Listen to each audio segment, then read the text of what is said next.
nom de Jésus-Christ.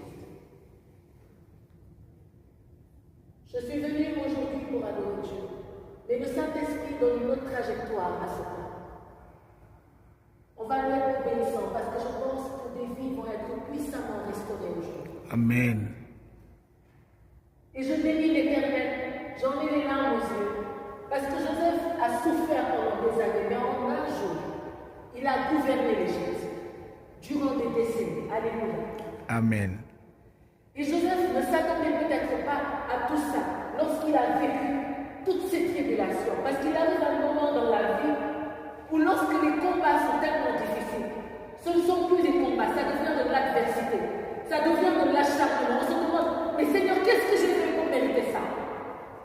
Qu'est-ce que j'ai fait pour autant de souffrance? Et Joseph a dû se poser la question de savoir, Seigneur, qu'est-ce que j'ai fait? Comme tu me poses la question de savoir, qu'est-ce que j'ai fait pour mériter ça? Mais Dieu sait pourquoi il permet. Il a besoin de te donner un caractère de roi. Il a besoin de te donner un caractère de serviteur acharné, un caractère de quelqu'un qui n'a plus peur de rien, pour que tu puisses marcher sur les braises, sur toute la puissance de l'ennemi. Qui aurait pu dire que Joseph, un étranger, allait régner sur l'Égypte? La révélation derrière ces tribulations de Joseph, c'est que Joseph était même à la tête de Pharaon. Alléluia. Parce que Pharaon n'était pas en capacité de faire ce que Joseph a fait. Et si Pharaon pouvait le faire, il n'aurait jamais nommé Joseph premier ministre d'Égypte.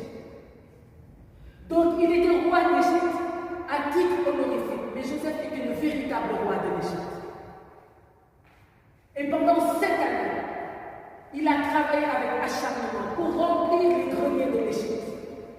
Il a rempli les greniers de l'Égypte jusqu'à déborder parce qu'il a reçu la révélation de la vision. Et lorsque l'Égypte a été remplie à rabord de toutes sortes de richesses de nourriture, après ces 7 années, la disette s'est installée. Tout le monde autour de l'Égypte était dans la famine et dans la pauvreté. Et l'Égypte était la seule à pouvoir nourrir toutes les terres autour d'elle. Mais pourquoi l'Éternel a permis?